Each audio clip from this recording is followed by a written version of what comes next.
TV channel ప్రేక్షకులకు నమస్కారం. ఈ రోజున జేబీ రాజు గారు ప్రముఖ అంబేద్కర్ వాది, Guinness book of world record, అదేవిధంగా ప్రజల సమస్యలకు నేను ఉన్నాను అంటూ గత 8 సంవత్సరాల నుంచి కూడా పనిచేస్తున్నటువంటి జేబీ రాజు గారితో ఈరోజు గత కొంతకాలంగా కాన్స్టిట్యూషన్ అనేది అంబేద్కర్ ఒక్కరే రాయలేదు, చాలామంది రాశారు అనేసి ట్రోల్ అవుతూ ఉన్నాయి. దీని గురించి డాక్టర్ జేబీ రాజు గారిని కొన్ని విషయాలు తెలుసుకుందాం. కొన్ని ఏదైతే ఈ రోజున స్క్రోల్ అవుతున్నాయో దానికి సమాధానంగా అసలు ఏం జరిగింది, ఆ రోజున ఏం జరిగింది అనే విషయం తెలుసుకుందాం. జేబీ రాజు గారు, జై భీమ్ టు యూ. ఈ రోజున ఈ యొక్క స్టూడియోకి వచ్చినందుకు చాలా సంతోషం. సార్, గత కొంతకాలం నుంచి కాన్స్టిట్యూషను చాలామంది రాశారు, మేధావులు రాశారు, అంబేద్కర్ ఒక్కరే రాయలేదు అనేసి ట్రోల్ అవుతుంది. అసలు కాన్స్టిట్యూషన్ అంబేద్కర్ రాయమని అడగటానికి కారణం ఏంటి? రాజ్యాంగం అనగానే ఫండమెంటల్ ఆఫ్ ది కంట్రీ అని మనకు తెలుసండి. సుప్రీం లా అది. మిగతా చట్టాలు కానీ వ్యవస్థ అంతా కూడా దాని మీదే నిర్మాణమైంది. అందులో ఇచ్చినటువంటి ప్రియాంబుల్ యొక్క లక్ష్యాన్ని సాధించడానికే రాజ్యాంగం రాయబడింది. ఇది చాలా కష్టతరమైనటువంటి ఈ రాజ్యాంగం రాయడం అనేది. దీనికి ఎంతో నాలెడ్జ్ ఉండాలి, లీగల్ నాలెడ్జ్ ఉండాలి, దేశం యొక్క సంస్కృతి, భాష, చరిత్ర అన్నీ క్షుణ్ణంగా తెలిసిన వ్యక్తి అయి ఉండాలి. దేశం యొక్క పేట్రియాటిజం ఉండాలి, ఒక దేశభక్తి ఉండాలి. అతను ఇదేదో పుస్తకం రాసినట్టు కాదు, నేను దేశ భవిష్యత్తునే తీర్చిదిద్దుతున్నటువంటి ఒక కమిట్మెంట్ ఉండాలి. అన్ని వర్గాలకి సమన్యాయం కలగాలి. ఇవన్నీ దృష్టిలో పెట్టుకుని సెక్యులరిజం ఉండాలి, డెమోక్రసీ ఉండాలి, అన్నీ ఉండాలి ఆ రాజ్యాంగంలో. అంత గొప్ప రాజ్యాంగాన్ని రాయాలంటే మరి ఎవరు లేరు భారతదేశంలో అప్పటికి. అంత అంబేద్కర్ గారు అంత నాలెడ్జ్ ఉన్న వ్యక్తి కానీ, లీగల్ ల్యూమినరీ బాబాసాహెబ్ అంబేద్కర్ ఒక గొప్ప స్కాలర్ ఆయన. ఆ రోజుల్లో గాంధీ గారు బారట్లా, నెహ్రూ గారు బారట్లా, పటేల్ గారు బారట్లా, చాలామంది ఉన్నారు. ఇంకా అంటే ఓసీ కమ్యూనిటీలో కూడా చాలామంది అడ్వకేట్స్ ఉన్నారు. మరి వారు ఎందుకని రాయలేకపోయారు? మేము రాయలేమని ముందే తెలుసు వాళ్ళకి. అందుకనే విదేశాల్లో ఎవరున్నారని వాళ్ళు పరిశోధించడం మొదలుపెట్టారు, సెర్చ్ చేయడం మొదలుపెట్టారు. మన భారతదేశంలో మన పనికిరాముది రాయడానికి. అది ముందే వాళ్ళు ఇంటర్నల్గా ఒప్పుకున్నారు, వాళ్ళంతటి వాళ్ళు, అంటే బయటికి చెప్పకుండా. వాళ్ళు డిస్కషన్ చేసుకున్నారు, గాంధీ గారితో డిస్కస్ చేశారు, నెహ్రూ గారు వెళ్ళారు, పటేల్ గారు వెళ్ళారు, అందరూ పోయి డిస్కస్ చేసుకుని మరి ఏం చేద్దాం, ఈ రాజ్యాంగం ఎవరి చేత రాయించాలి. కాన్స్టిట్యూంట్ అసెంబ్లీ స్టార్ట్ అయిపోయింది, కమిటీ ఇవ్వాల్సిన అవసరం ఉంది, ఇక కొద్ది రోజుల్లోనే కమిటీ వేయాలనేసి వాళ్ళు అనుకున్నారు. కానీ వెంటనే వేయలేకపోయినారు వాళ్ళు. ఎందుకంటే సరైనటువంటి వ్యక్తి, సమర్థమైనటువంటి వ్యక్తి వాళ్ళ ఎవరి దృష్టిలో ఎవరు కనపడలేదు. అయితే అంబేద్కర్ సమర్థుడని తెలుసు, ఆయన రాజ్యాంగం రాసే శక్తి సామర్థ్యాలు ఉన్నాయని తెలుసు, ఆయన పాండిత్యం అపారమైన పాండిత్యం అని తెలుసు. అన్నీ తెలిసినప్పుడు కూడా ఒక ఎస్సీ వర్గానికి చెందిన వాడి చేత రాయించుకోవడం వాళ్ళకి ఇష్టం లేదు. ఎందుకంటే కులతత్వం ఉన్న భారతదేశంలో అతను ఎంత మెరిటోరియస్ అయినా సరే అతని ప్రతిభని గుర్తించినటువంటి భారతదేశం అని భారతదేశ చరిత్రే చెప్తుంది, వేలాది సంవత్సరాల చరిత్ర. అందువల్ల వీళ్ళు ఇంగ్లాండ్లో ఎవరున్నారు, విదేశాల నుంచి తెచ్చుకోవాలని ఒక నిర్ణయానికి వచ్చారు వాళ్ళు. రిజల్యూషన్ పాస్ చేశారా విదేశాల నుంచి తేవాలని? ఏమీ లేదు, ఏమీ రిజల్యూషన్ పాస్ చేయలేదు. వీళ్ళు కూర్చుని ఒక 4 కలిసి నిర్ణయం. ఎవరెవరు కూర్చున్నారు? 4. పటేల్ గారు, నెహ్రూ గారు, అట్లాగే గాంధీ గారు, ముగ్గురే. మొత్తం అంతా డెసిషన్ అంతే ముగ్గురే జరుగుతూ ఉండేది. వాళ్ళ ముగ్గురు కూర్చుని ఒక డెసిషన్ తీసుకున్నారు. మరి జెన్నింగ్స్ అనే ఒక ప్రొఫెసర్ ఉన్నాడు. ఆయన పెద్ద కాన్స్టిట్యూషనల్ ఎక్స్పర్ట్స్, కాన్స్టిట్యూషన్ మీద బుక్కులు కూడా రాశాడు. మరి ఆయన కేంబ్రిడ్జ్ యూనివర్సిటీలో వైస్ ఛాన్సలర్గా కూడా ఉన్నాడు. ఆయన మెయిన్గా ఆయన సీనియారిటీని బట్టి వైస్ ఛాన్సలర్ కూడా చేశారు. మరి అప్పటికే అప్పుడు సిలోన్ అనేవారు బ్రిటిష్ ఇండియా మనం ఉన్నప్పుడు, శ్రీలంకకి కాన్స్టిట్యూషన్ రాశాడు. కాబట్టి ఆయన పెట్టుకుంటే మనకు మంచి రాజ్యాంగం ఇస్తాడని అనుకుని ఆయన దగ్గర పంపించారు. ఓ పక్కనే అంబేద్కర్ గారిని పక్కకు పెట్టాలి, ఒక ఎక్స్పర్ట్ అన్న పేరులో విదేశాలు నేను తెచ్చుకోవాలి. మరి ఆ దేశమే కదా ఇంతవరకు మనం పరిపాలించింది. రాజకీయంగా మరి ఇంగ్లాండ్కి మనం బానిసలుగా ఉన్నామని వీళ్ళే పోరాటం చేశారు కదా. అయినప్పటికీ కూడా ఒక మేధావైన ఎస్సీని పక్కకు పెట్టాలి, కులం కారణంగా విదేశంని తెచ్చుకోవాలి, పర్వాలేదు. అప్పట్లో ఇంకా వేరే దేశాల్లో ఎవరూ లేరండి ఎక్స్పర్ట్స్? ఇంత ఎక్స్పర్ట్స్ లేరు. ఉన్న వాళ్ళలో బహుశా వీళ్ళకి ఆ దేశమే మనల్ని పరిపాలించింది కాబట్టి ఇంకా వేరే దేశం చూడాలని అనిపించలేదు కనీసం. అంటే వీళ్ళు అక్కడ లా చదివారు, వీళ్ళు బారెట్లా చేశారు. అందువల్ల ఆయన తెలిసి ఉండొచ్చు అప్పుడు ఏదైనా ప్రొఫెసర్ అయి ఉంటాడు అప్పటికే. అందువల్ల ఈ తెలిసిన పేరు ఓ బుక్ కూడా రాశాడు, కాన్స్టిట్యూషనల్ హిస్టరీ ఆఫ్ ఇంగ్లాండ్ అని. ఇట్లా కొన్ని రాశాడు ఆయన. అందువల్ల మొత్తం మీద ఆయన పేరు వీళ్ళకి తెలుసు. ఎందుకంటే ఇప్పుడు బారెట్లా అని చెప్తున్నాము, ఈ బారెట్లా అంబేద్కర్ కూడా బారెట్లా చేశాడు కదా. మరి వీళ్ళ బారెట్లాగే ఆయన బారెట్లాగే తేడా ఏముంది? వీళ్ళేమో 10th క్లాస్ చదివి బారెట్లా చేశారు. గాంధీ గారు only 10th class. 10th class అయిన తర్వాత ఆయన బారెట్లా చేస్తే బాగుంటుందని వాళ్ళ పేరెంట్స్ పంపించారు, తండ్రి. అయితే వాళ్ళు ఏం చేశారు, నువ్వు 10th క్లాస్ ఇండియాలో పాస్ అయ్యావు కానీ నువ్వు ఇంగ్లీష్ మీడియంలో ఇక్కడ 10th క్లాస్ పాస్ అవ్వాలని ఒక కండిషన్ పెట్టారు.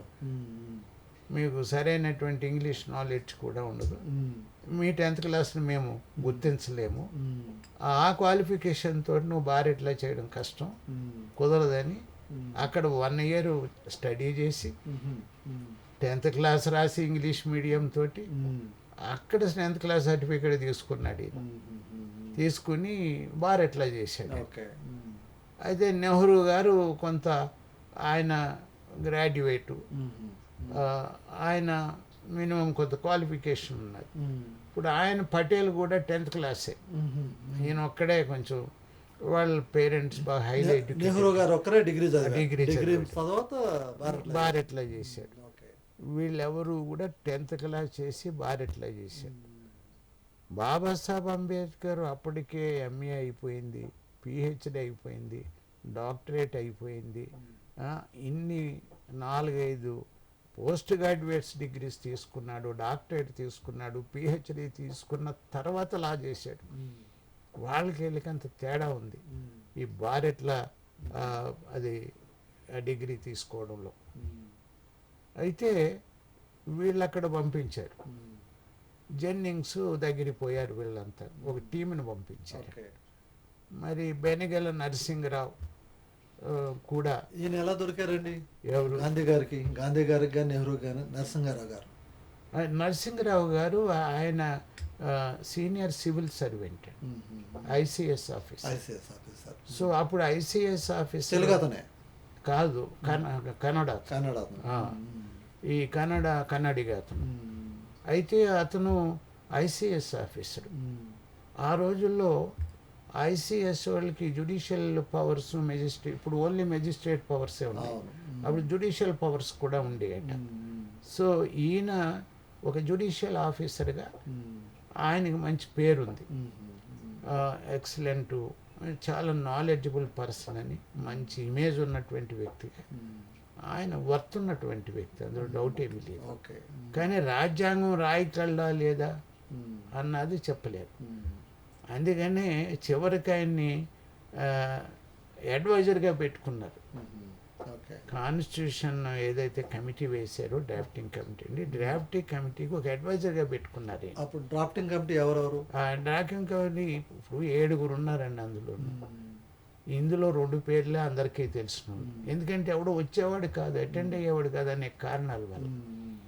ఇప్పుడు మన కృష్ణస్వామి అయ్యంగారు చెన్నై, ఆయన వెరీ పాపులర్ అడ్వకేట్ అండి, మంచి నాలెడ్జ్ ఉన్నటువంటి. మరి ఆయన అడగలేదండి చేయమని, డ్రాఫ్టింగ్ కమిటీ చేయమని? అడగలేదు, ఎందుకంటే అప్పటికి ఆయన హెల్త్ పాడైపోయిందండి.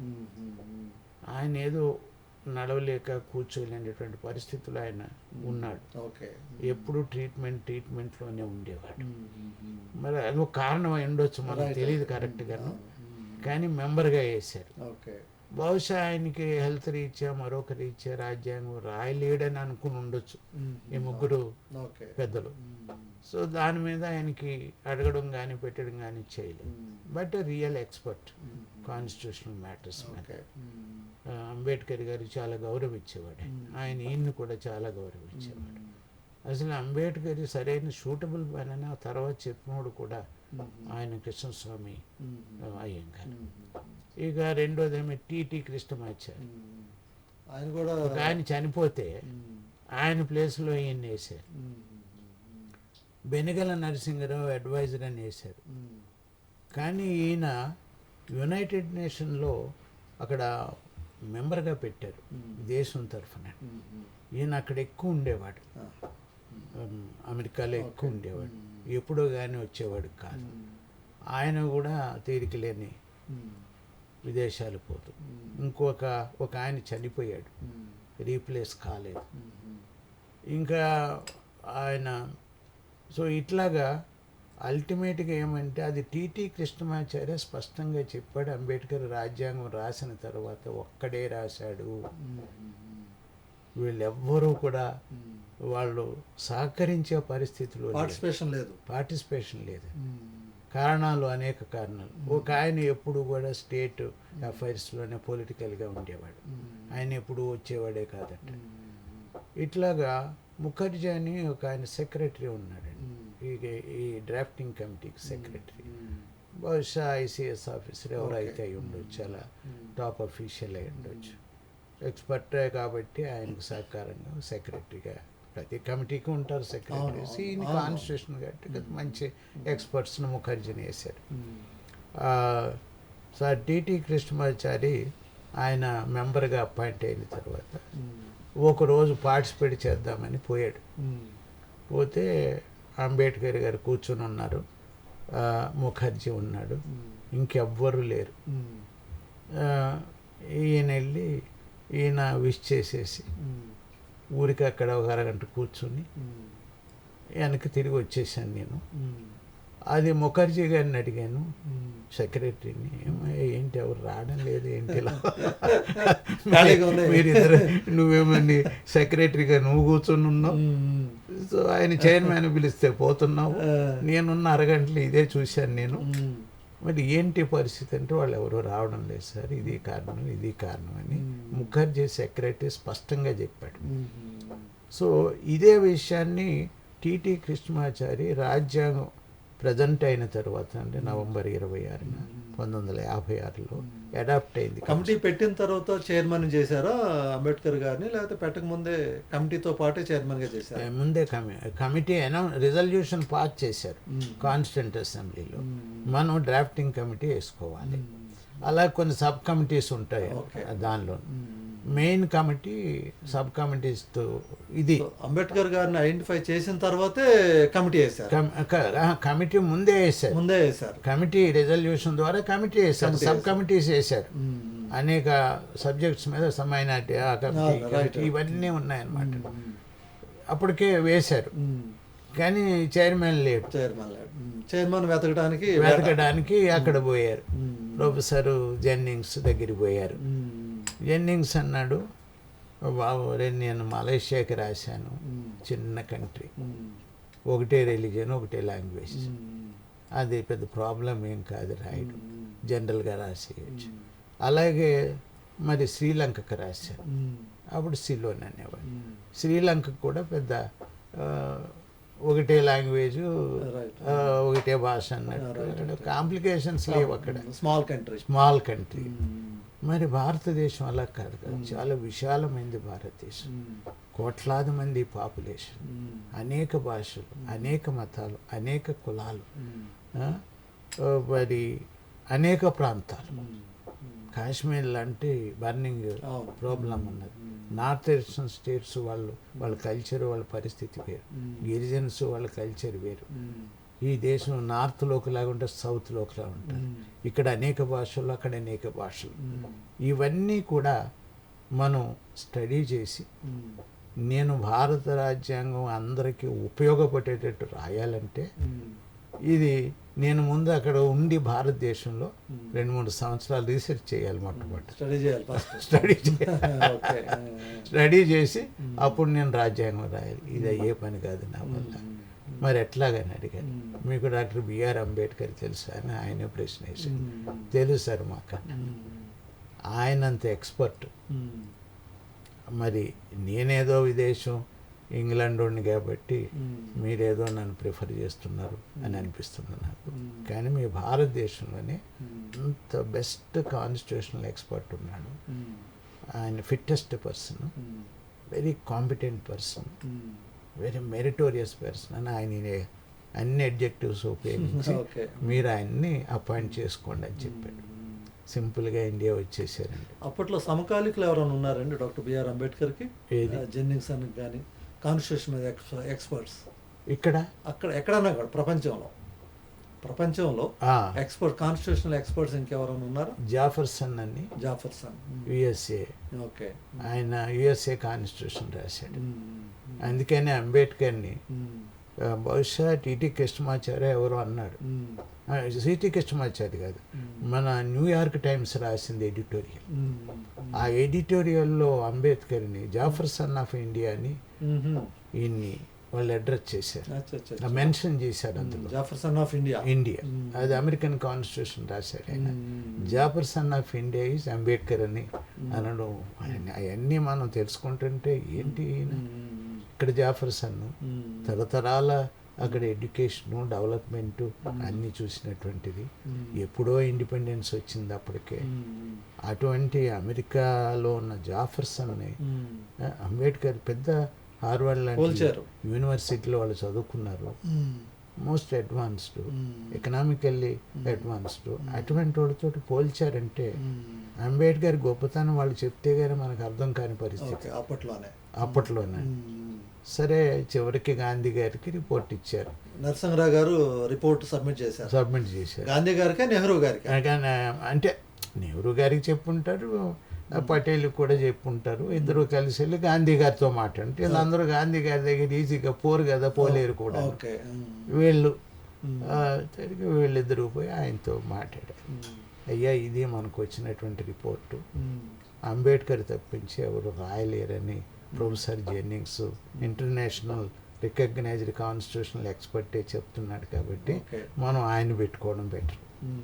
ఇంతకాలం పటేల్ ఒక ఎనిమిలాగా చూశాడు అంబేద్కర్. అవకాశం దొరికినప్పుడల్లా కూడా ఆయన దెబ్బ కొట్టాలని చూశాడు. ఏ విధంగా పటేల్ అగెనెస్ట్గా ఉన్నాడండి? పటేల్ ఇంకా అనేక అగెనెస్ట్లు ఉన్నప్పటికీ మెయిన్గా కాన్స్టిట్యూంట్ అసెంబ్లీలో ప్రవేశానికి ఎలక్షన్ జరిగింది, బొంబాయి కాన్స్టిట్యున్సీ.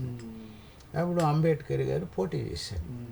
పోటీ చేస్తే పటేల్ ఏం చేశాడంటే మొత్తం పార్టీ క్యాడర్కి అందరికీ కూడా, లీడర్స్కి, క్యాడర్కి అందరికీ కూడా ఇన్స్ట్రక్షన్స్ ఇచ్చేసి ఎట్టి పరిస్థితుల్లోనూ అంబేద్కర్కి ఓటు పడకూడదు, మనం ఓడించాలి అని ఓపెన్గానే డిక్లేర్ చేశాడు. ఓడిపోయాడు అంబేద్కర్. మరి గాంధీ సపోర్ట్ చేయలేదు, అక్కడేమి కలగ చేసుకోలేదు. ఇప్పుడు గాంధీ గారు పటేల్ని చూసేటప్పటికండి సైలెంట్ అయిపోయేవాడు. ఎక్కువ ఆర్గ్యుమెంట్ మాటలు పెట్టుకునేవాడు కాదండి. ఈ మొండోడైనా ఈ తోడు పెట్టుకుంటే మళ్ళీ లేనిపోయింది గొడవ ఎందుకులేని కొన్ని విషయాల్లో ఆయన సైలెంట్గా అయిపోయేవాడట. నెహ్రూ అసలు కలగ చేసుకునేవాడు కాదు. పటేల్ చెప్తే అది ఎస్ఏ, ఆయనకి ఇష్టం ఉన్నా లేకపోయినా ఎస్ అనేవాడు. ఈ రకంగా వాళ్ళందరూ ఇద్దరు కలిసి ఆయన అండు. చివరికి ముగ్గురు కలిసి అంబేద్కరే మనకి రాజ్యాంగం రాయగలరు కాబట్టి ఆయన్ని డ్రాఫ్టింగ్ కమిటీ చైర్మన్ చేద్దాం అనుకున్న తర్వాత ఒక రెజల్యూషన్ ద్వారా ఆయన చైర్మన్గా కాన్స్టిట్యూంట్ అసెంబ్లీలో ఆయన్ని అపాయింట్ చేయడం జరిగింది. మరి పటేల్కి అసలు ఇష్టం లేదు కదా, అసలు అసెంబ్లీలకు ఎంటర్ కానివ్వనని చెప్పేశాడు కదా, తలుపులు కూడా కిటికీలు కూడా పటేల్ ఎంత గర్వంగా చెప్పాడంటే ఓడిపోయినప్పుడు పబ్లిక్ స్టేట్మెంట్ ఇచ్చాడు. పేపర్స్ అన్నిటిలో ఆనాడు ఉన్నటువంటి అన్ని పేపర్స్లోనే వచ్చిందనమాట. Now for doctor Ambedkar not only the doors but the windows have been closed. అన్నీ మూసేసాం, ఎక్కడ పోతుంది దిక్కున్న గడుపు అన్నట్టే కదా. ఏ ఇయర్లో అండి జరిగి ఆ మాట అన్నది? అది 46లో జరిగిందనమాట అండి. సో ఆ రకంగా ఆయనకి రావడం జరిగింది. ఇంత అపోజిషన్ చేసినోడు కూడా తర్వాత ఇప్పుడు వీళ్ళ పాలసీ ఎట్లా ఉంటుందంటే సేమ్ పటేల్ అండి. అన్టచబిలిటీ అన్నది ఒక నేరం, అది ఏ రూపంలోన అఫెన్స్ అని ఏదైతే అంబేద్కర్ రాజ్యాంగంలో రాశాడో దీనిని తన క్రెడిట్ గురించి ఏం చేశాడంటే ఒక బిల్లును తయారు చేశాడు. తయారు చేసి untouchability is an offence punishable under the law అని వాడు తయారు చేసి వాడు ప్రవేశపెట్టాడు. పటేలే. అది విచిత్రం అనిపిస్తుంది. ఎందుకంటే నేను అంబేద్కర్కి వ్యతిరేకం కానీ అన్టచబిలిటీ విషయంలో నేను కాదు అని నేను చెప్పడం కోసం. ఎందుకంటే దేశం మరి కాంగ్రెస్లో ఉన్నారు కదా ఎస్సీలంతా కూడా, వాళ్ళు మిస్అండర్స్టాండ్ చేసుకుంటారు కదా ఇదేంటిదని, అది కవరప్ చేసుకోవడానికి ఈ రకంగా ఆయన తీసుకురావడం జరిగిందని.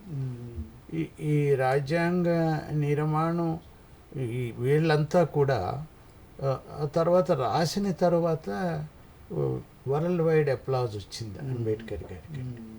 ఎందుకంటే ఇండియాలో కులతత్వం ఉంది కాబట్టి ఇంత అద్భుతమైన రాజ్యాంగం రాసినా సరే వీళ్ళెవరూ కూడా ఆయన ఆనర్ చేయలేదు.